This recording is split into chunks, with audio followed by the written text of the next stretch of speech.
discussion? Roll call. Mrs. Douglas? Yes. Mrs. Keys? Yes. Mrs. Lopez? Yes. Mrs. Frischbacher, yes. Mr. Phillips? Yes. Mr. Sanders? Yes. Dr. Emerson? Yes. Okay, Ms. Frischbacher, is there any correspondence? There is none. Okay, so we'll move on to reports and information items, the superintendent's report. Okay, we're going to go ahead and I'm going to share the screen here, so bear with me and then let Dennis O'Neill present to you our levy presentation.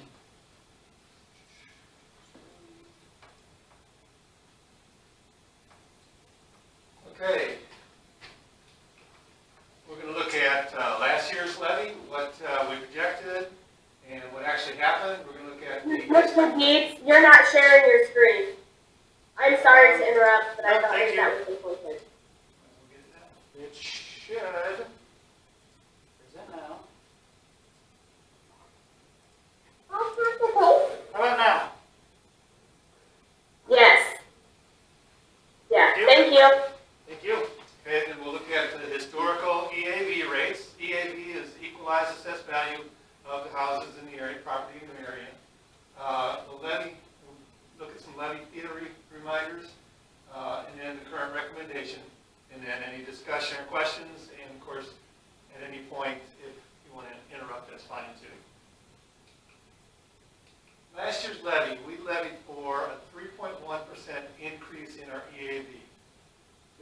We got that, but we asked for 5%, which we'll get to, but we received the 3.1. Right. Right. We increased 3.1%. We asked for 5.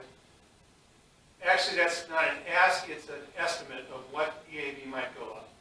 And our amounts that we receive then are lowered, always lowered to the amount that the EAV actually goes up. You can never go over the 3.1 if that's all it goes up, that's all you can get. If you would levy under, if you only levy for a 2% increase, you would actually lose the difference between 3.1 and 2%. So, combined with the unpaid taxes, the lowering of our levy from 5% to 3.1%, take out the unpaid taxes, resulted in $108,000 less than what we would have put on the board to you guys last year. That makes sense. Just kind of factual information. Historically, you can see, if we go back to 2004, we were at $125, $126 million in our EAV. And we rose nicely for a few years, and then we hit that 2008, housing depression, and just went steadily down until 2016. And we have risen since then quite nicely. Wanted to point out this year that in 2008, I'm just using the education fund as an example. There are other funds, but the education fund itself would have received $3 million from the levy in 2008. By the time we got over here to 2016, the education fund was only getting $2.4 million. So that's the period of time where you saw almost no staff increases, lots of building and maintenance issues with air conditioners and facilities. The money just wasn't there. So we have increased in our EAVs, so we went through 3 years as starting at 14 to 16, still decreasing in the EAV, and then we've shot up 3.9%, 1.8%, and 3.1%. Throughout that period of time, our goal has still been not to escalate tax rates, but to actually lower. And in the last 3 years, we have actually lowered the tax rate. And here's a graph that shows that. So we had shot up 2014 to 15, very, very large jump. That's when the board put into place the risk management plan, and we had to sell some working cash bonds. Cash was really an issue one summer. And since that time, we've tried to bring things back. The economy's better. We've got some evidence-based funding money from the state that has bolstered us, and we were winners in that formula. But we've still managed to lower our local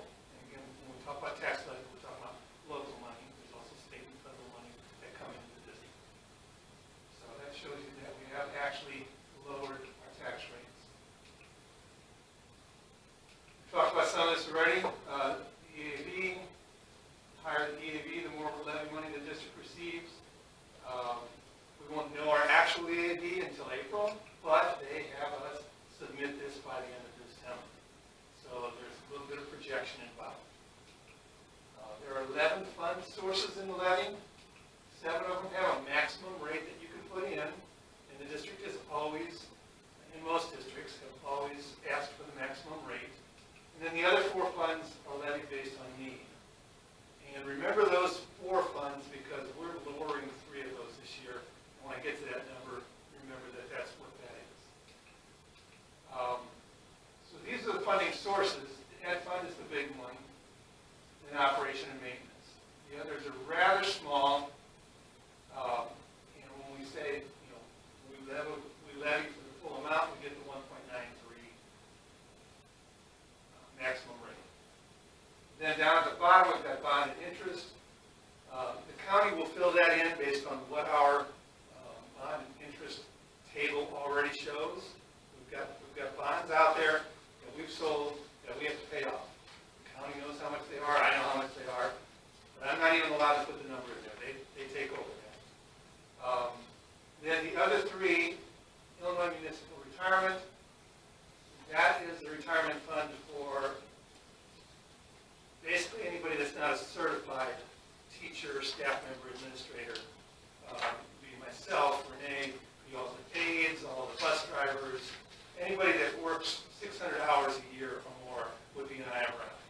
And we can actually levy for how much that's going to cost the district. Toward immunity would be your legal fees, risk management, things like that, and Social Security. You all know what Social Security is. Any questions about that chart? Social Security, how does that impact our school district? Social Security. In what manner? I mean, what we project we're going to spend on Social Security, Right. we levy for, so it's a break even. Okay. Right. Projected district needs. I'm going to let Mr. Dietz talk Yeah, about it. and we talked about this a little bit in the finance committee, and if anybody listened to the governor's address the day after the election, when a progressive tax failed, he talked about 5 to 10% cuts and expects some cuts. And so what we are projecting within the IASA organization, have been told, is to expect anywhere from a 5 to 10% cut within our categoricals, possibly the pre-K grants, and evidence-based funding to probably return back to its original foundational level, which is, for us, it's going to be could be $260,000, $270,000 difference next year if it goes back to its foundational level. If you expect 5 to 10% cut in grants and categoricals, we could be looking at anywhere from a couple $100,000 additional, give or take some. So it could be some cuts coming up to us next year that we don't know. I think people are anticipating and prepping for the worst. So it's tough in terms of what we're going to be dealing with next year in state funding within grants and evidence-based funding. We just don't know yet. So we're told to anticipate cuts, and right now the decisions the board has made over the last couple of years and where we're at fiscally, we are healthy to weather a storm, but if this goes on for, like in 2008, we're looking at 6, 7, 8 years, it could get pretty dry getting quick. A year or two to weather is totally different, and I think Robbie had asked, what if the state just completely stops paying? We're not looking past a year to get through the pay if the state pays nothing instead of paying. We don't anticipate that. That's kind of what we're looking at, just with the unknown COVID implications, what it's going to do just to, I think the biggest immediate effect we've seen is people not paying taxes. That there was a tax break in terms of the delayed payments, and so what we're owed, we're supposed to still receive at some point, but when. And I know we had talked about that in the committee. I don't want to steal Rob or Jerry to talk about that in the comments, but we are about 100,000, I think, Denny, that we talked about, 100,000 that we're supposed to have gotten that we have not received this year. It's hard to compare last year's receipts to this year's because they were on a different time schedule. This year's taxes were due. They pushed them back to a later time. Right now, we're about between 200,000 and 300,000 less that we've received than we received last year at this time. We're still going to probably get more in December than we got last year. I'm somewhat encouraged so far. I was kind of guessing we would lose 10% to unpaid taxes, but that's not going to happen. So we could be a lot closer than that. But it's the other unknowns that are really concerning to me is the state federal monies. We have no idea what's going to happen, especially with the state money with Mr. Pritzker not getting the increase. He can't allocate the way he was planning on allocating. He can't spend as much as he's planning on spending. And it's important, when we look at the federal grants, the federal grants we received this year through the stimulus package and CARES were the reason that Illinois did not reduce the evidence-based funding this year. They borrowed from that federal money to keep EBF stagnant this year. So we didn't increase like we're supposed to each year, but we didn't drop this year either. But without that federal money next year, that's part of the projections of losing some EBF funding for next year. So even with the uncertainty, our goal still is to keep that tax rate from blooming up. We want to keep it somewhere in the -1 to +1 range. I think what we're presenting to you is going to come in lower than last year, because I don't think our EAV will go up as much as we're proposing. We're asking that the committee, that the board look at estimating a 4.5% increase in EAV, and then he'll probably be downwardly adjusted again. The 4.5% increase in EAV, well, let me finish up first. We would like to lower the tort IMRF and Social Security funds by $80,000 over what they were last year. We only need to budget for what we're going to spend. That's what I'm estimating we're going to spend, is less than last year, quite simply. And this is, just to jump in there, this is something Denny and I really looked at over the last couple of years. And I think Mandy, last year, you asked the question of, what do we need or not. We don't need to inflate certain funds just to have balances of those. We levy for what we need in those funds. And it helps kind of keep that overall rate pretty consistent with where we're at now. That we're not seeing a big half, 2.5%. That's less than 1 still, even with 4.5. But again, as Denny said, it'll automatically be adjusted from the 4.5. I hope this year we can break even with where taxes are at and funding to break even with the 4.5. That would be our goal, is to break even on what we're expecting to come in with. More than likely, as it's adjusted, we could see a downward rate. So part of the strategy here is that this money is where we can lower this year. If we lower in any of the other funds, Ed Fund, Operation and Maintenance, if we lower this percentage, those are the funds that go down. And that's where we can't afford to lose money at this point. These, we know we can carry. So that's why we're proposing it this way. I want to caution us not to put ourselves in a situation where we can downwardly spiral like we did in the past. Then you put yourself into a big tax increase situation again, selling working cash bonds or whatever way you need to do it. And that's a real hurt to everybody, to the taxpayers, to the district. So be careful there. And just so we went over that, the bond and interest, if you guys remember, that's going down again this year. Do you remember what the overall I thought it was 200,000, but I'm not positive on that. So you have that, Rob? it should be on the page that we presented. I'm trying to find it. 4.5%. The 4.5%, but I'm showing it only goes down by basically $30,000. The bond? The rate? Yeah. Well, the rate's like Yeah. -2%. Yeah, it's like 2% decrease. Yeah. And that's set. So that's one that Denny said, we don't touch that. That's set by the county on what we owe. So that's decreased again. And should, on how we set it up, continue to decrease.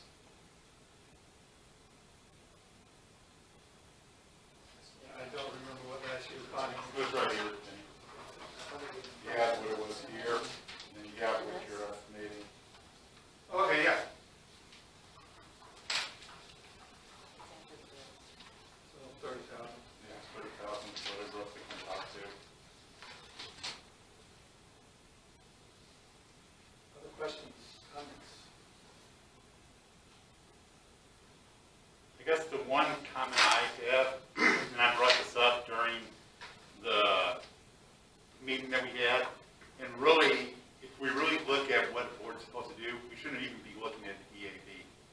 should be coming in and saying to our community, what do we really need to operate the school?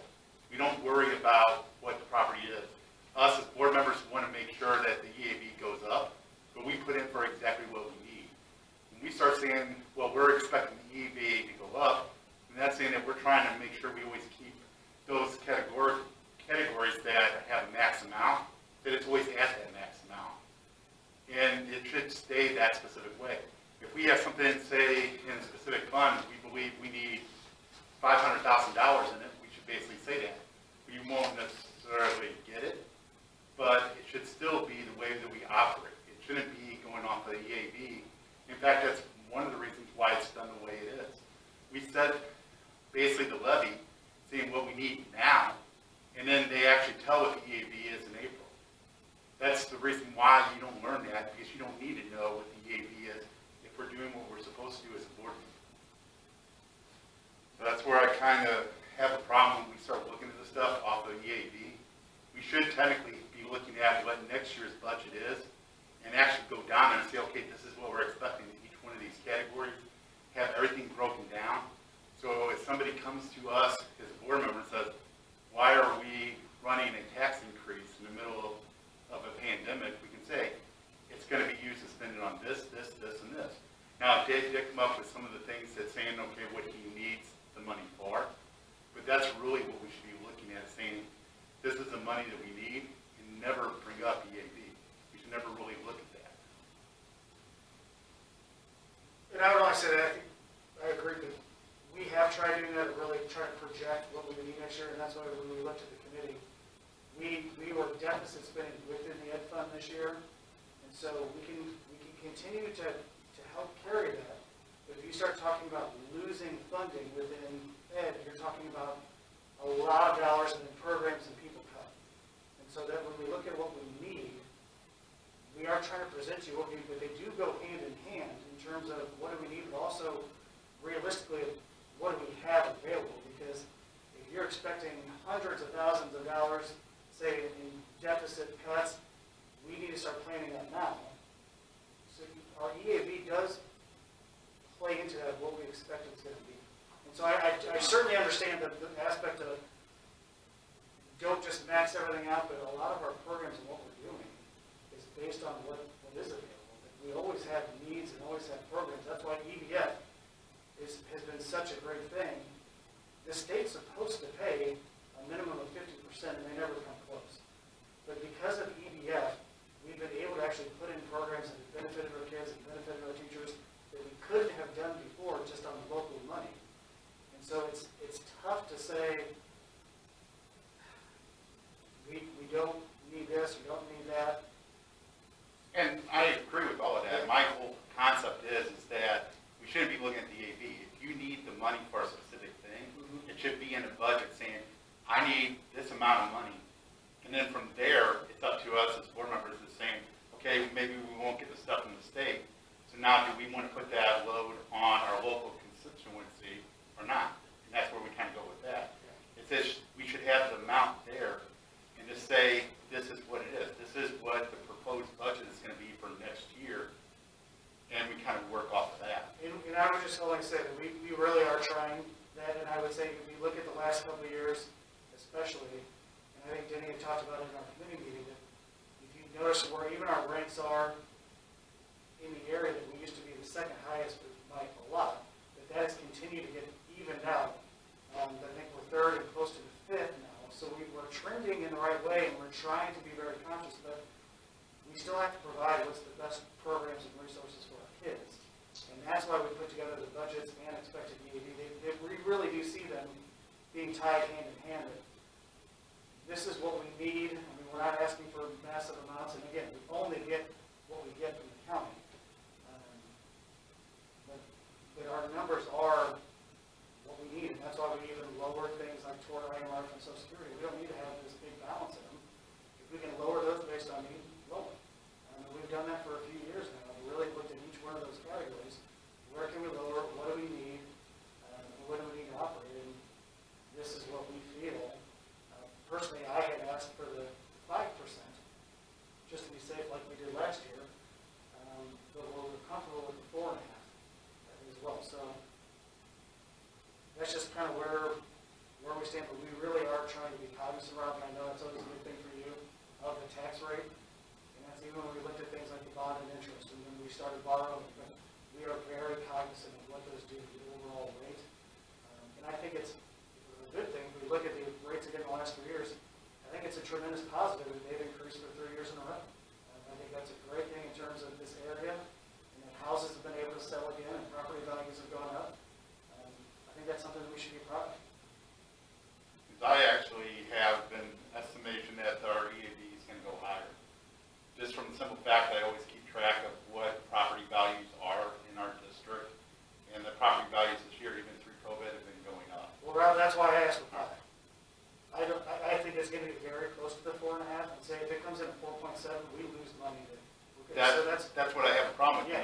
I know money, you say it's not lose, losing money. when we have programs that we need to do, and if we're losing all that funding at the state and federal level, we might have to look at a couple years of what did we have with EDF, and can we continue to afford those programs that have really benefited kids? And so, when I talk about, yeah, losing money, because I know the needs we have. And so that's what I'm saying. I'm not saying you have to always max out. If you were in a district that had $20 million in the banking budget, yeah, you probably don't need to keep maxing everything out. We're not in that situation.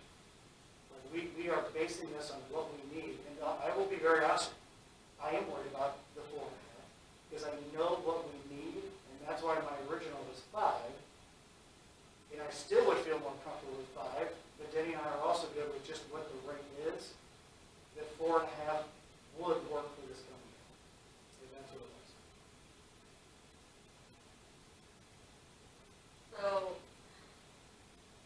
I get what you're both saying, I really do. I do agree with Rob with, I think if this is what we need to communicate that to the community, because once they see EAV, they kind of like, well, what's that about? All you're seeing is an increase here, and then all they're seeing is, oh great, my property value is going up, I'm gonna get taxed more. But I understand what you're saying, the need there, but I think if we present in a way to the community, and this is what we're asking for to sustain us, we're not asking anything more of you, but these are what we need for these programs, I think you would probably get a better response out of that, because I've talked to a lot of community members, and they said they don't have a problem with increased taxes, but they have to see results as far as, all right, this is where my money is being spent. And I think a lot of the frustration is when we talk about all this, you know, +1, -1, it's kind of like they're seeing, but they're not because they're not informed of what exactly is going on.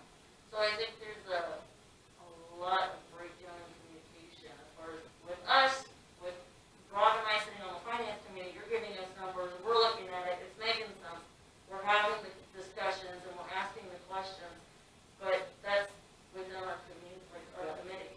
It's not to where we can, I don't know, with residents, they're just not informed, so when they see their tax bill and they see that increase, they get mad. And 9 times out of 10, they just leave the district. Their wallet speaks for itself, they leave. And that's something that we don't want to happen. We want to keep these people here. So I think talking about it and discussing it, like in open forums like this, and maybe publishing some stuff on our website to kind of get people more comfortable and, I don't know. Yeah, because even this will go on the website as well. I mean, we always publish that stuff. Yeah.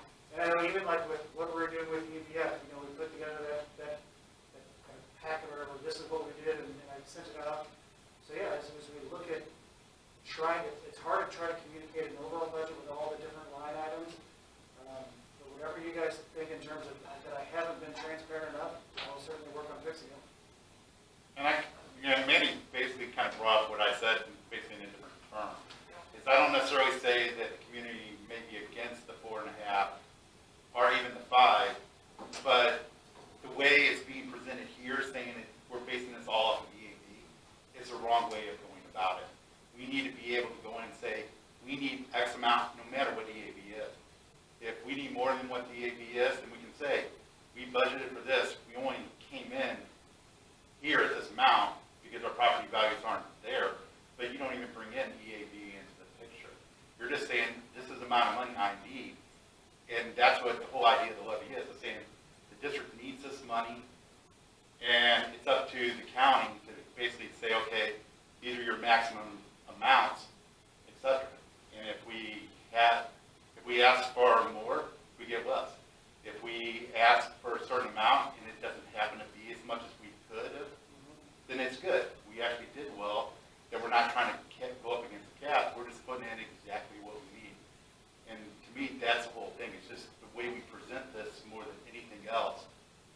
Whenever we talk EAV, that should never really come into play. We should never even consider EAV when we're coming up with these numbers.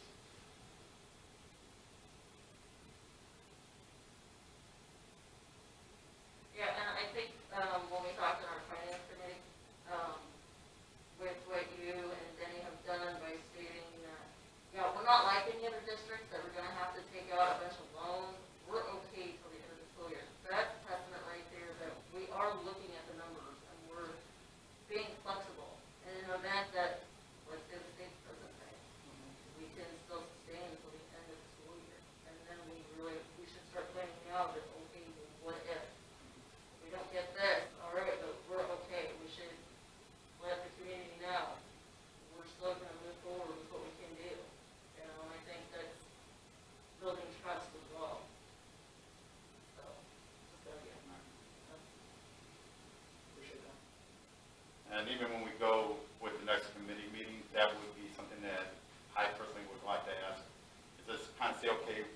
these amounts off of the amount that you're proposing that we actually approve on, is tell us, okay, what are these monies actually going to be used for?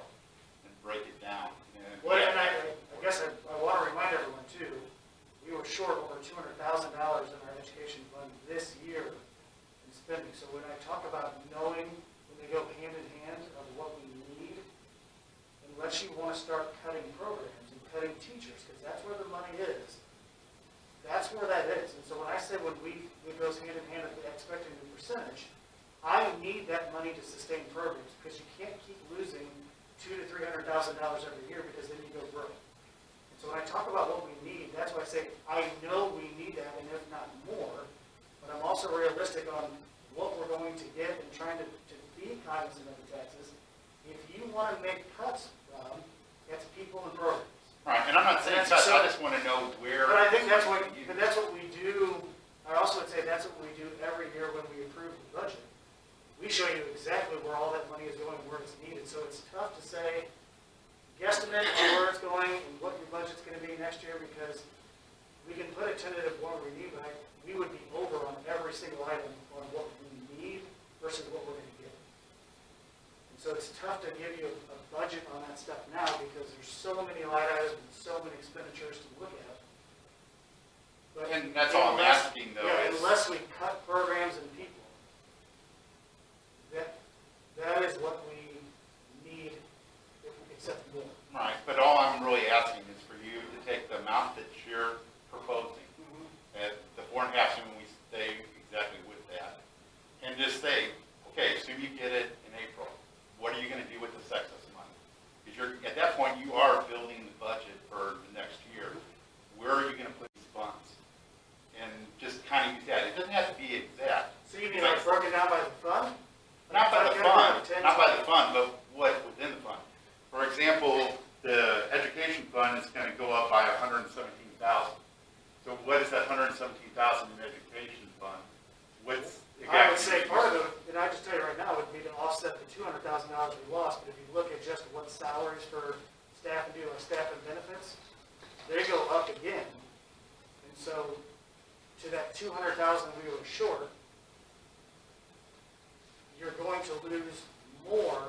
If there's no increase and it's flat, you'll continue to lose more just on staff, salary, and benefits alone. So I think that's where I'm struggling with what all the areas you need.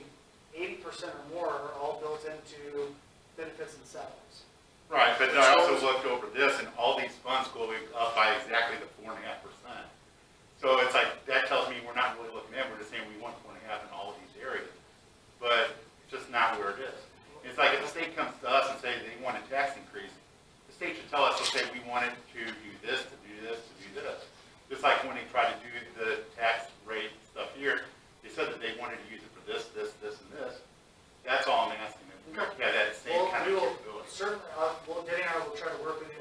Yeah. I think I understand what you're trying to say, and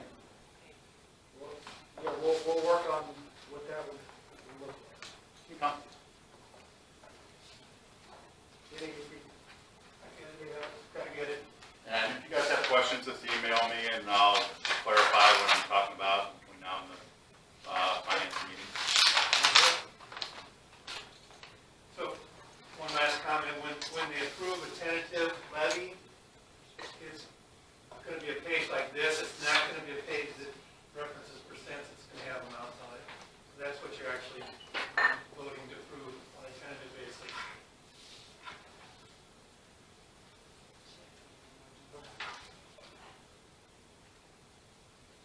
Okay, any other questions or comments? All right. Denny, thank you.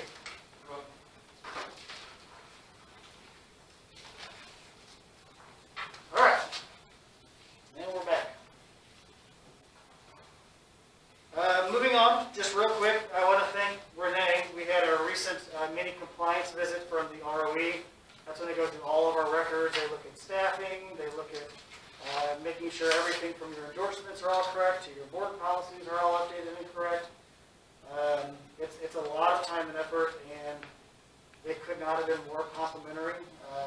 Mark Eichenlaub was the new ROE superintendent who took over for Susan recently, and Stacy, who's the assistant, came in, through our records, and again, we were the only school, they said, that had everything they needed right then, super quick, organized.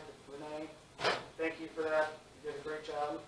I think the only thing we had to send in afterwards, which we had that week, we had one recent hire. We had not had their official transcripts yet. We had the tentative or unofficial transcripts from a printout, but we were just waiting on her transcripts from the university, and we got those, sent them in, but that was the only thing that they needed. So they were very complimentary, and so just wanted to thank Renee for that.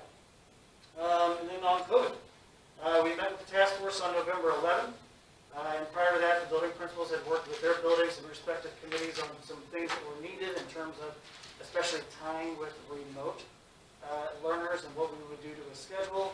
In the end, it was decided that an additional half hour per day would be added into Alice and Harmony's schedules, which will begin January 5th, to avoid even another change of schedule. So the Ellis schedule will be from 9 to 2, and the Harmony will be from 8 to 1. MG will remain unchanged, still on a hybrid schedule. So we'll see how things progress in January, and hopefully that will help both the teachers and students with time. And part of the great thing I loved with the teachers' input on that and the principals was it really minimized the amount of time the in-person kids were getting, because they were able to look at some schedules like at Ellis of, computer time and library, but can we take those specials out so that they aren't losing in-class instruction time? And so try to be creative with what areas to minimize that impact to in-person learning, but also give a little bit more for the teachers to connect and work with our remote kids too. So that's what we're going to try, and we'll start that in January. We also began placing, the last couple of weeks, you can see on our website, the current COVID numbers. Again, just our effort that we talked about a month or so of trying to be transparent with numbers and quarantining. Question? I was just gonna ask, will Harmony still have lunch at school or not? Yes, they will still have lunch. That was actually something we had looked at to minimize having less time, was what about taking out lunch? And it's really hard to take from 4th, 5th, and 6th, knowing that that's their meal. But we did look at the possibility of taking out and sending them home with the lunch, but we were able, and I'll give Krista a lot of credit on that, working with teachers and schedule. But I will say Harmony will lose some instruction time in the day. They were able to change a little bit around the specials, but they will still lose a bit of time. And Krista, you can correct me if I'm wrong, but I think it came out to about 15 minutes a day or so that they're going to be losing in instruction. Yeah, it's about 2 hours a week. Yeah. Well, that's more than 15, so about 20, 30 minutes a day. So we'll see how it works, but I do appreciate them working with that. We also send letters or an email out and communications with each positive case, regardless of whether we have to contact trace or not, just to notify there's a number, and then that's all reflected with the COVID numbers for the week. And just keep working. There's been some questions on how that's decided on quarantining. That's all either confirmed or done by the health department. We don't tell people they have to quarantine on their own, even though, hey, this is the symptoms, you tested positive. We know based on the flow charts of what it'll be, but everything is run through and can either confirmed or decided by, we are not sure, decided by the health department on when and how long people have to quarantine. And were there two today? We got two separate emails today. Were there two at Harmony? Or did I just? Krista, Or did I just get it? did you hear the question? I sent out one email today. I just got it. And Terry? Ellis had one positive COVID case with no contact tracing needed. I sent out one as well. So 2 went out per district, but one in each building. I just got it. I just got it twice. That's all that. Sorry. Better than not getting it. No, I just, it didn't matter either way. I was just curious. I was going to say, that confused me with 2 Harmony. I'm like, I think I might have missed one then. But I do appreciate the, and I will say on behalf of the principals and the secretaries and the nurses, and I know I talked about it within our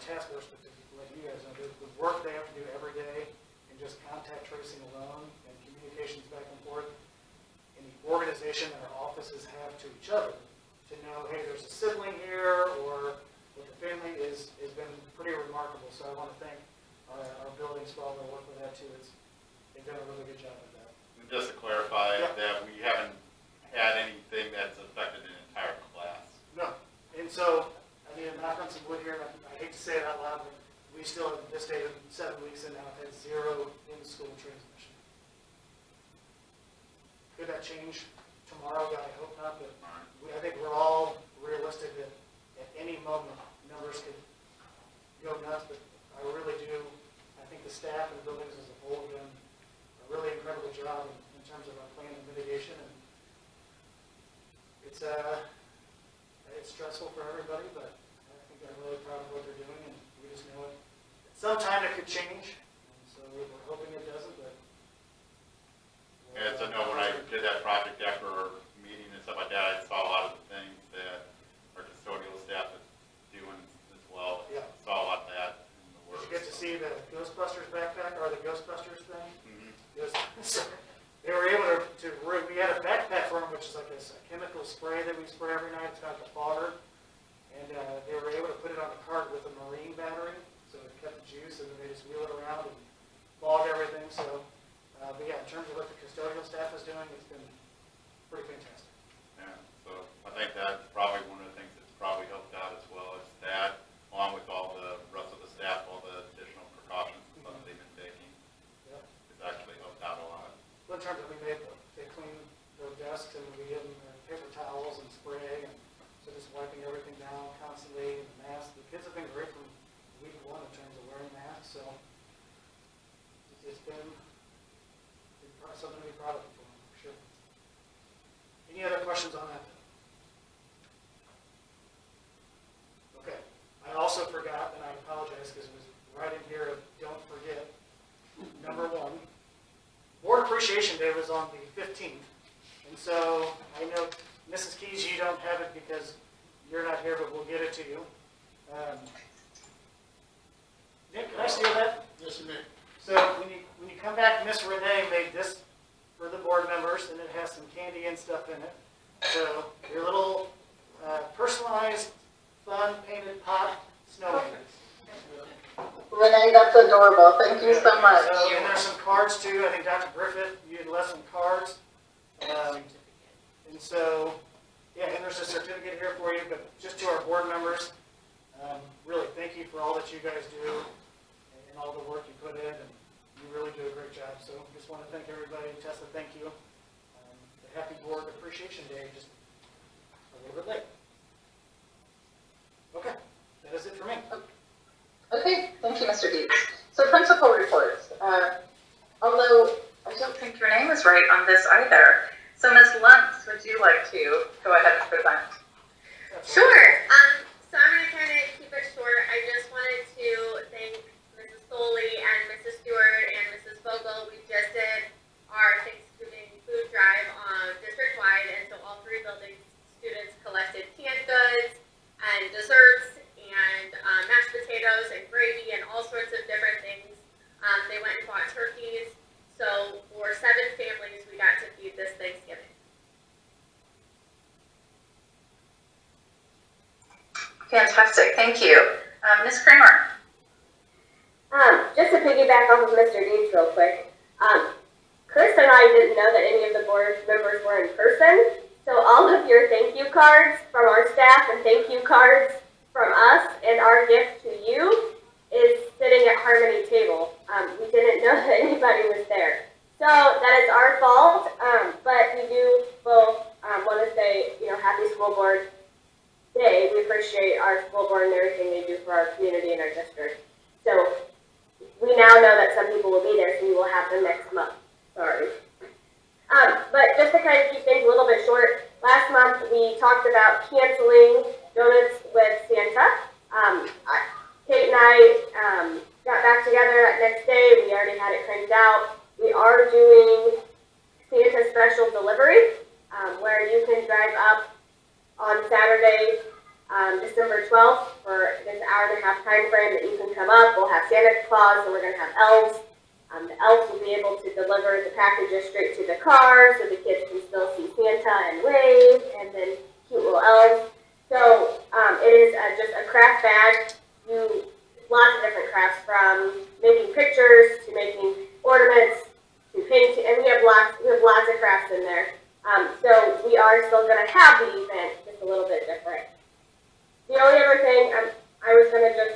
on was, I know I mentioned a couple teachers were aired on News Channel 4, Salute to Teachers. Overall, we had 8 teachers. We had Mrs. Schuster, Mrs. O'Neill, Mr. Dunn, Mrs. Hittenhausen, Ms. Edwards, Mrs. Haberberger, Mr. Todd, and Mrs. Klein. I'm pretty sure that we're probably the only school that had more than maybe 1, let alone 8. So kudos to Ellis. So super proud of my teachers. And then I'm just going to end on one more thing. Huge shout out and thank you to Elizabeth Frisbee. We did offer our parent teacher night, not really teacher night, just parent Zoom meeting. The topic was what drives your child's behavior.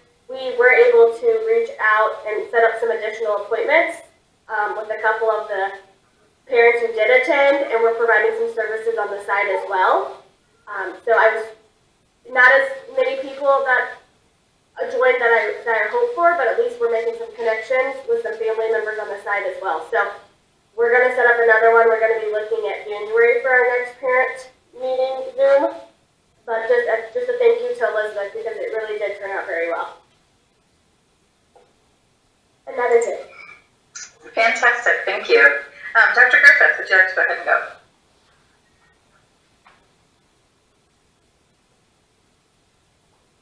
Yes, I just wanted to point out that we started giving the Eagle of Character Awards for our 7th and 8th grade students, both in-person and remote learners. We're pretty excited about this. The students get recognized through a Google Meet Awards ceremony. They get a certificate, and they're also invited to share what makes them such a great student in the classroom, and their parents are also notified and congratulated also. Our 7th grade winners were Nyla Cooper and Lauren Green, and our 8th grade students were Zaria Houston and Aaron Perschbacher. So congratulations. We're always looking to point out when kids do well in the classroom, and they join the Google Meets, and they just generally show good character in our school. So great job to those students. Thank you. Fantastic, thank you. We're going to go ahead and move on to committee reports. Mrs. Perschbacher, if you could talk about what happened in public relations. She had a family emergency and had to step out and leave. So I don't know if Ms. Keys, if you want to fill in or if you want me to. Yeah, let me grab my notes here. So in public relations, we talked about getting the street pole signs fixed, and I actually think that's done now. Whenever I was driving down Illini, so a few years we had the street poles decorated, which worked out really well. Miss Kramer. Yeah. There you go. That's okay. I really was trying. I tried to I got you. We're good. It gave us all a chuckle. We're good. Okay, so we needed to take them down. They were, whenever the poles themselves, not the pole, but the brackets to kind of hold the pictures in place, those were not strong. And so then some of the pictures were flapping in the wind and getting kind of tore up. So we are taking those down, and then we'll be able to get those fixed and put back up soon, hopefully. And figure out a new plan for where we would put those, because some of them are blocked by trees and such. We do have a new coordinator for the website, which is great, and so their team is working to keep that constantly updated, especially with these COVID cases. I don't know if any of you have seen the website with that table posted. It's up there, and so that way it's transparency for the district, for the community to be able to see what's going on in our schools. And then we did have the Return to School Task Force meeting that Mr. Dietz had already talked about, so we just discussed that again in the public relations meeting. I think that was all that we discussed. Yeah, and with the street poles, those are done now. The discussion was kind of 74th Street, it's not the brackets and signs that are blown. The poles are in such bad shape that they just keep rotting, so when they tighten those brackets around them, whenever there's a hard wind, the wood is just not strong enough to hold things in place. But we did take the remaining signs from Illini and we moved them to fill in the gaps on 74th Street. Hopefully hopefully to get through the year, but 74th Street was decided by the committee that's obviously the most visible street with way more traffic. So we filled in the gaps on 74th. That is done now by using the signs that we had left over on the line from those. So we haven't bought anything new. We just moved them from one pole to the other, and we'll see how long they last. That's it for that. Okay, so that was public relations. With buildings and grounds, we discussed the storage shed, so that was able to come in under budget, and we're expecting that late March, early April, that will get put up and installed. It'll be a lot of work between Mr. Dietz and Rob, really getting some ideas going with that and what to do. I think my favorite part of building and grounds was the MG artwork that Ms. Schleiman created in the hallway as you enter MG. If any of you didn't get a chance to see that yet, it is quite impressive. We are very, very fortunate to have her with us. And I think that this is something that we will talk in more detail about. It's in our board packet with the solar update. I think that's a new, old business, so we'll talk about the comparisons, but that's what we talked about in building and grounds. And then just the safety measures with COVID, and I think, exactly what we talked about with the Ghostbusters and machinery that we're using and trying to keep our buildings very safe for students. So I think that's building and grounds. Mr. Phillips, would you like to talk about finance? Yeah, and on finance, we basically talked about the ramifications of the election. We also kind of brought up the fact that we're currently $300,000, or at least at that point, $300,000 behind where we were last year, as far as any of the money that's coming from the state. Now, we do believe that's going to come to us at some point in time, but we're just not sure when. We're just behind schedule. We also talked about our current investments, how the interest rates have been going down. We talked about the possibility of maybe moving funds to other accounts, other banks, as a possibility, but we're not really doing anything right off the bat, but it is something that we had talked about as a possibility moving further forward. We also talked about the solar energy savings and the great amount of money that is actually being saved, and it's inside of our board packet, showing some of the bills recently, the differences in between it, so it shows a lot of that. And we also been getting some of the rebates in, which is a good thing too, to help pay off the loan that we had for the solar panels themselves, which in turn helps us get us out of the bond just that much sooner. We also talked about the tax levy. Nothing really need to go through there. We've already talked about it, and pretty much that's about it. Okay, thank you very much. Okay, comments by board members. Rob, would you like to go first? I'm usually looking at all of you. I can't figure that out from afar. Really, the only thing I would have to say is congratulations to the teachers that were on News 4.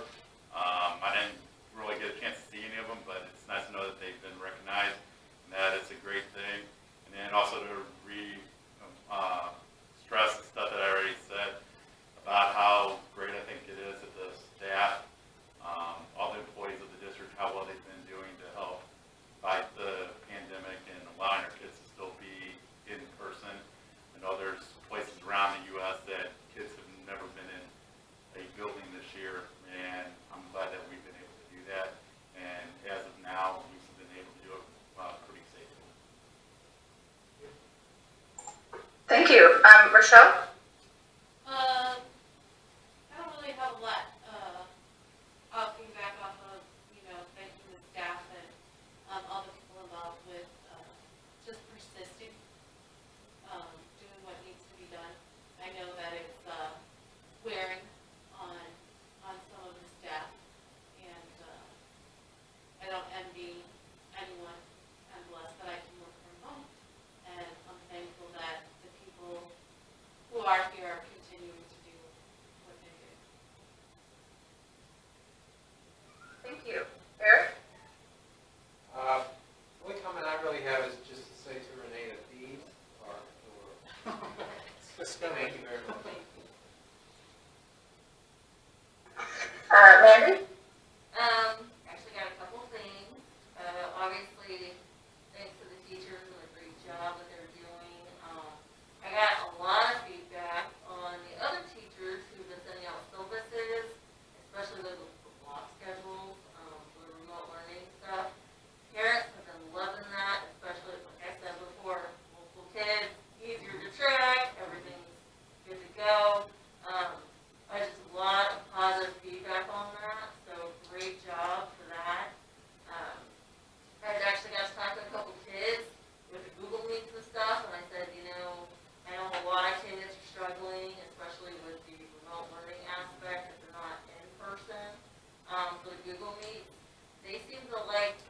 ideas of when teachers get creative and have more fun in those, not just the same old, let's do the math, let's, do science or something, and it's kind of like out of the book.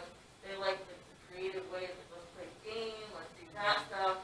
And so I asked him maybe a little more incentives or something, as far as like maybe max goes and all of that good stuff, like maybe think of like a little free day or like a little, I don't know, just something incorporated more. They said that they would love that, and to kind of like gear a little more of the teaching, like especially with math, like real life stuff, like let's say math with like numbers, like a checking account or banking account, like how does that relate to everyday life?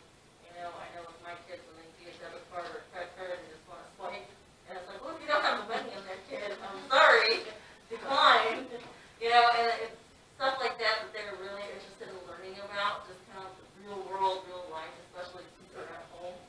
Yeah, that's- Not that way, Not to interrupt, but that is one thing that I hope they get the chance to, because they didn't get to in the spring, is that every year we did take the 7th grade to the real world at SWIC, and they got a card that had what their family and how much money they earned and what they wanted to buy. It really was a neat experience that they didn't get to do last year, and hopefully this spring they'll get an opportunity to, because it really is a neat, for that very reason of actual, oh my God, I can't afford all this other stuff I want. It's neat. Sorry. So just like little comments like that, I think we, keep working at it. I don't know how long this pandemic's gonna last, but, just make it more enjoyable for the kids. I mean, we're doing great so far. Just, just have more fun. Coaches at West, I actually got to talk to a couple, and they're really interested in player development, especially with the middle schoolers that they have, and up-and-coming freshmen and so forth, and just building programs and reaching out to all the feeder schools in the area and just getting to know our coaches and how they're structuring what they're doing and whatever sport that they're in. So I thought that was like a great idea, just to kind of, especially with our 8th graders, our athletes, going into their freshman year, wanting that experience and just kind of getting that network and that connection. I know in soccer, I think it's been a couple years prior, pre-COVID and stuff, we had alumni come and actually train with our kids and just kind of give them pointers and stuff, just to kind of improve their game and just kind of make friendships and stuff. And even today, they're still together, and when they see each other, it's just a great camaraderie to have. But with COVID and everything like that, it's kind of difficult to do anything like that. But just, for future references, coaches from here and at West, they just start connecting to each other. I think that'd be great. And the last thing I have on school board elections, I got a lot of feedback from community members. I guess they're interested, but they don't know what's going on. So I guess for the petitions, they're due in December, elections in April, and this is, to get them on that ballot. And that's pretty much it. Thank you. Nate? I don't have much to say. I want to thank Dave as well as Renee for the gifts. I didn't know that was going on. I did not paint it. And COVID has been just tough on the children in school. My kids are grown up. I have grandkids and one who spends a lot of time with me, and it's kind of tough. And trying to keep them up and doing the online. He's in West, so he has another very big online. But not only, I know that the teachers here are doing a great job, but we have to communicate with the teachers as well. It was kind of funny. I called my wife did. She called one teacher because his work was incomplete, and we thinking he's working on. I'm making him get out of bed and come downstairs and do his work. And we got on there, the teacher talking more about his kid not doing work than he was talking about ours. I say, I got one downstairs. So everybody is sort of going through this. That's what you find out, and we're getting through. So it's good to see, our district doing the best we can, because we're still in session. We still have contact, and everyone else is closing out. So it's tough, but it's interesting. But teachers are certainly should be committed, and we're getting good news about the vaccines, and they will be on that first priority list, I believe. second it. I'll sign up for it. You know, so they get it before I will, but, it's kind of good, so doing the best we can, and, good to see you all. I do miss seeing all of you. So yeah, I too was very excited to see the amount of families that submitted for our Salute the Teachers, 8 of them being nominated. That's incredible. I think it just shows how great our teachers are. We know that it's nice to have that also from the parents. I am so thankful for our staff. The teachers are doing great work, but I know during our return to sorry, just sorry for that. But I was so excited to hear how detailed and with the 3 buildings working together and the nursing staff to track students that are out, the siblings that then need to be tracked and contacted, and they are doing amazing things with spreadsheets and such quick communication. I can't get off the phone with one school before the other one already knows what's going on when I call the second school. They're just working so well together with that well-oiled machine, and I'm so very proud of the work that they're doing, and I know that it is a lot and a lot for them to do and new things to learn. And I'm just very proud of what they're doing, what our custodial staff is doing, just to keep our buildings safe. So thank you. Thank all of you for the work that you're doing. And I hope that you will all have a happy Thanksgiving this week.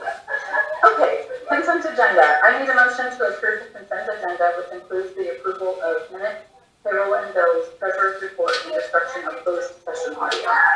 So moved. Second? Any discussion? Roll call. Dr. Anderson? Yes. Mrs. Douglas? Yes. Mrs. Keys? Yes. Mrs. Lopez? Yes. Mr. Phillips? Yes. And Mr. Sanders? Yes. I need a motion to approve the tentative 2020 tax levy as presented. So moved. Second? Any discussion? Remember, this is tentative, it doesn't get voted on for really until December. The next one. And I just want to say my vote is really just going to be based upon the knowledge that I have today. It may be different in December. Mrs. Douglas? Yes. Mrs. Keys? Yes. Mrs. Lopez? Yes. Mr. Phillips? No. Mr. Sanders? Yes. And Dr. Anderson? Yes. I need a motion to accept the resignation of at-will employee Tracy Hayes, an RTI aide. So moved. Second? Any discussion? Okay, roll call. Mrs. Keys? Yes. Mrs. Lopez? Yes. Mr. Phillips? Yes. Mr. Sanders? Yes. Dr. Anderson? Yes. And Mrs. Douglas? Yes. I need a motion to hire the following at-will employees. Megan Stanley, a nurse. Connie Jackson, an individual special ed aide at Ellis. Lenora Sanders, an Ellis computer aide at Ellis. Willie McCorkle, a playground monitor at Ellis. So moved. Second? Any discussion? Roll call. Mrs. Lopez? Yes. Mr. Phillips? Yes. Mr. Sanders? Yes. Dr. Anderson? Yes. Mrs. Douglas? Yes. And Mrs. Keys? Yes. I need a motion to hire Jennifer Pryor as a special education teacher at Harmony Intermediate at Masters Step 6 effective 11/19/2020. So moved. Second. Discussion? Yeah, we were very blessed. If you guys remember, we've struggled to fully staff Harmony since the beginning of the year. And so Jennifer came to us from, I believe, Texas. Krista Otero was not, if Texas was correct, but lots of great experience. Husband is a military, transferred up. And so she might have been a record setter in terms of getting Renee everything she needed for paperwork and training. And it was unbelievable how organized and motivated she was, and able to get started a bit earlier, which was great because we needed it. Kids needed the support, so she was able to start on Thursday of last week, and has really fit right in quickly. So very happy to include Jennifer in the Harmony family. Probably used to move. She has moved a few times. Yeah. She has moved a few times. So got to be ready. Get that resume ready. Well, welcome, Jennifer. Building use requests, I think we're still not doing those. So items for consideration, old business. We gotta finish the vote. Yep, we gotta do the vote on her. I was coming. Well, she's just in, right? Let's move on. Yeah, we talked. Sorry about that. Roll call. Mr. Phillips? Yes. Mr. Sanders? Yes. Dr. Anderson? Yes. Mrs. Douglas? Yes. Mrs. Keys? Yes. And Mrs. Lopez? Yes. Okay, now we'll move on. So the old business solar energy comparison, and I know that both Rob and I had referenced this earlier. All of the materials are in your packet, but I think Dave would probably like to point out all of the wonderful savings we are And just receiving.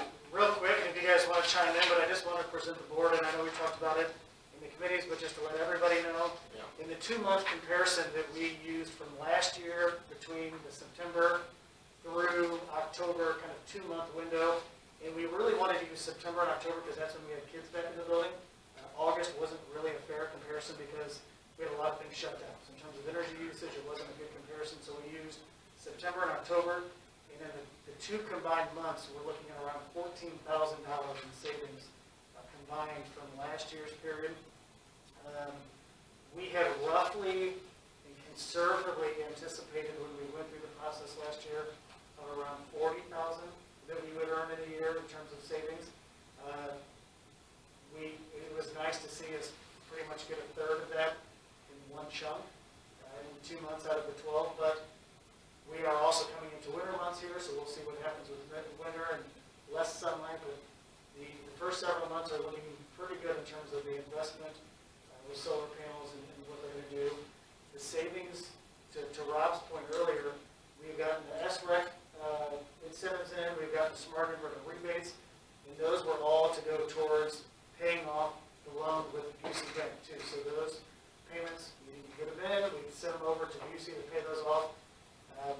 But it's nice to see the savings in terms of what we can do and what that money can be used for in the fund. So it was exciting. So kudos to the board on that decision and to CTS for really walking us through all of that process and still to this day continue to work with us on that. But very exciting to see the early results coming in terms of what that is providing for the district and what it will provide for the next 30 to 40 years. Do you remember what the estimate amount of power that the solar panels were supposed to generate a week?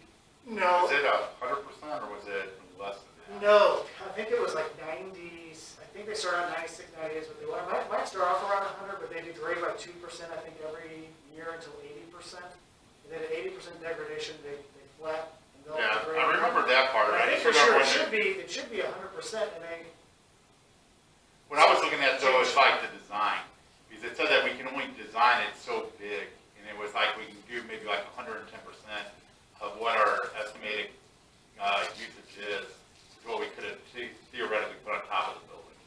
And I don't remember what amount we actually chose, if it was. I don't remember either. I can check. Yeah, it's not super important, I just wonder if you knew, because if it is 100%, then consider now we're still using more power, and we would expect that during the winter, but then during the summer, it should shoot up. And we should be This is a able to total take just it down. off the top, from trying to remember, but I think it was around 105 was the starter, because they couldn't design it to, yeah, you're right, they couldn't design it, but I can't remember what numbers they had, but we No. should, in terms of power production, be around that 100% mark right now, but then each year the panels degrade until they hit that 80% mark is what I think they said. But I can check and see what the total outage was. It'd be good, if you can find it, don't spend a lot of time on it, it's just something nice to know, because then we can kind of know what to expect for the summer. No, I can shoot Gordon an email. Okay.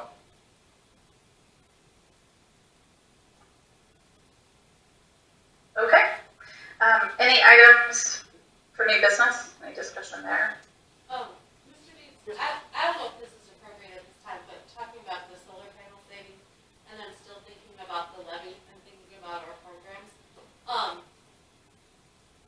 With the honor students, the gifted program, have we ever had them do like a news broadcast or about, like, when we talk about involving the community and educating people, they're part of the programs that the tax levy affect, and also they're studying the solar power and things like that. Like, what about making use of our Facebook page and their program in general, because it can even be done remotely through Google Classroom? Like, what about them doing like a weekly or a monthly like news update? Like, this is our school, this is what we're learning, this is what our tax money goes to, this is like, hey, solar power was a project and already we're seeing gains. Like, I mean, it goes to real life finances with them, it goes to career opportunities, it goes to being involved in, you know, what's going on with the school. Yeah. I don't know, I it think it's definitely just something kind of to- popped into my Yeah. head. No, I mean, I know we Good idea. started looking at it, and I think, Good idea. Krista, if you wanted to, I know with your STEM group, you even had we had a green screen that they were doing videos with, and, so I think it's definitely something that we can look at and explore that it would not be far-fetched. I know, like Miss Stewart, I don't think she's on it, but Miss Stewart has, when she had a full class every week, would have like the 7th hour news, and kids would broadcast what the news of the week was, and come up and talk, and many of your kids have had Miss Stewart ask her about, the news before. I know we've done stuff with the STEM room and different things, and there was a blue screen or a green screen for a while. Krista, what's up? We did, 6th grade did the weather, and so they broadcasted the weather in front of a green screen. And Mr. Pease, actually, this year, we kind of brainstormed and came up with a solution so we didn't have kids in and out of the office every day. And so they are doing a video announcement, so I think something like that could probably go hand in hand with our video announcements if we did like some sort of monthly segment as far as, you know, maybe like a current event in the school that we also could push out through our Facebook page. I like it. I think it's a great idea. Yeah, I think it's something we can definitely think about, and I would love to. We're, as many things as we can get our students to do, we are all about. I mean, they could even interview like the character of the month person, I mean, like all kinds of things. It could, Yeah. you know, you could involve regular ed students, special, I mean, Yeah, no, I think there's a lot of opportunity. I think it's a great idea. Yeah, we'll definitely explore it. Awesome. Any other discussion for new business? Okay, if we want to go ahead and move on to any public and employee comments. If I could jump in again, Mrs. Pryor is actually on this call. I didn't know if maybe she wants to jump in and say hello. No pressure. Well, I guess I will. Well, thank you guys for, I don't know, it's kind of weird talking on the phone and not seeing you guys, but thanks for hiring me. I really enjoyed the last 3 days that I was at work, and I'm looking forward to the rest of the school year. So thank you, guys. Thank you and welcome. Thank you. Thank you. Thank you.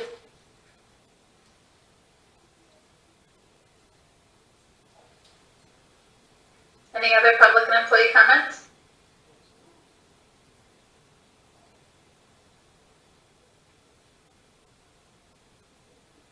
Okay. Okay, so in the upcoming board activities in December, we will approve the 2020 tax levy. I also forgot to mention this earlier, but if you have not yet marked your calendars, December 9th, we will have committee meetings.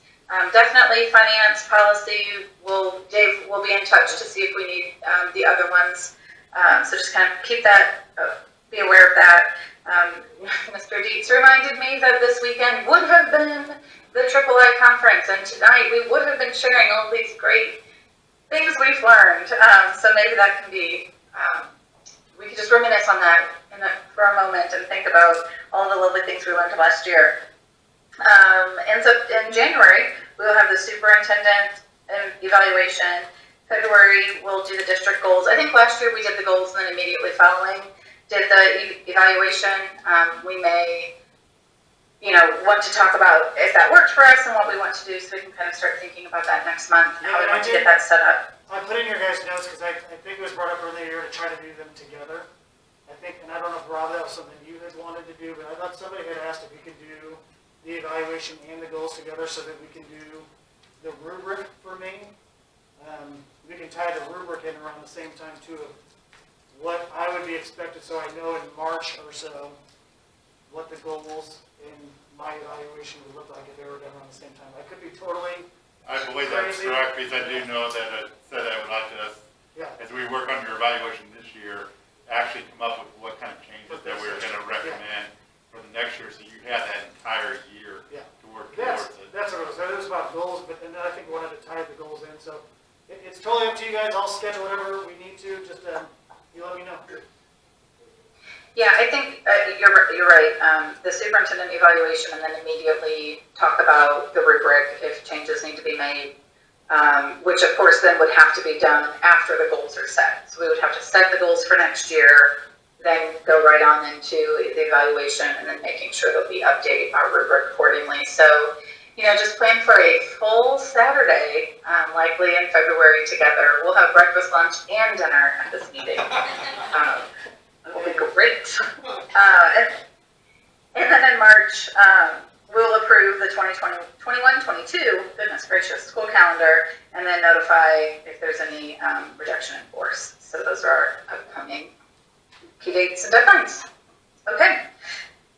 I need a motion to go into closed session for appointment, employment, compensation, discipline, performance, or dismissal of specific employees of the district or legal counsel for the district, including hearing testimony on a complaint lodged against an employee or against legal counsel for the district to determine its validity. However, a meeting to consider an increase in compensation to a specific employee of a public body that is subject to the Local Government Wage Increase and Transparency Act may not be closed and shall be open to the public and posted and held in accordance with this act. So moved. Second. Any discussion? Okay, so we are going to end at 8:16, and there will, There will be action, yes. there will be an item for action, but we would come back on this call. Yeah, we would come back to this phone number, so if anyone wants to come back into open session, you certainly can. I'm going to be disconnecting this from our end, and I would anticipate probably 25, 30 minutes or so that we would be back, so maybe around 8:40, 8:45. I'm trying to think of what I need to do. Yeah, I have to end this because we have to go to the closed session tested link, so I have to end this one, but I would expect Right. probably, if you want to try to jump back in 20 minutes or so to be safe, but yeah, this link will be closed until then. Okay, well, thank you all, and I hope that you have a great evening, and have a good break. Bye. Bye, everybody. Happy Thanksgiving. Bye.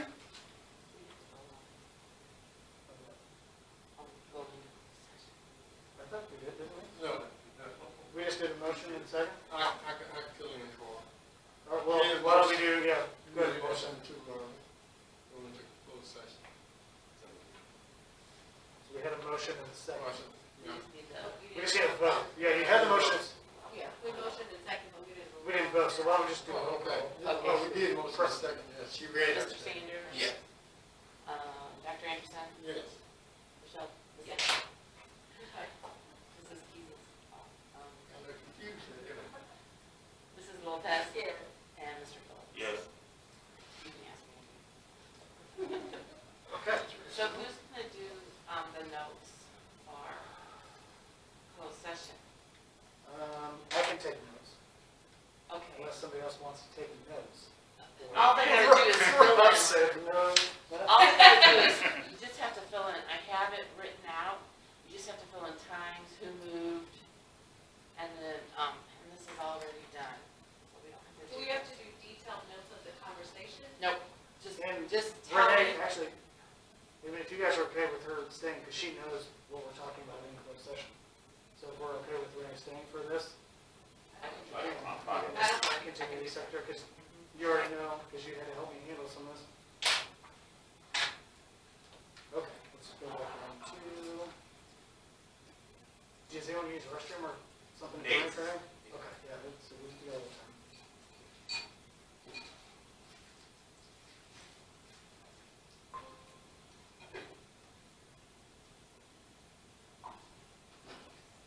Okay, so that's what Sean.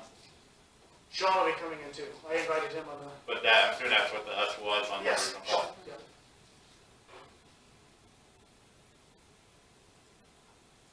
Hello. All right, Tessa, we're gonna have Renee stay in for closed session 2 and be the secretary. Oh, that's fine. That's why.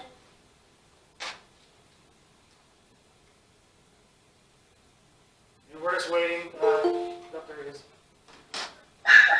Waiting for Sean. There he is. Yep, and then, Nate is using the restroom and he'll be back in just a little bit. Hey, Tessa. Hey, Sean. Thanks for showing your face. It's like we're really together.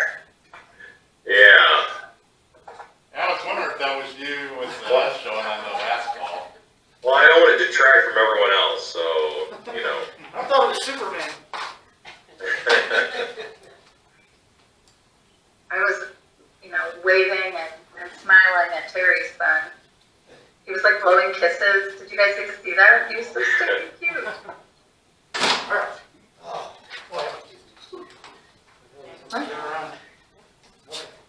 What? Kramer and I both know that looks fun. Right. There's no way.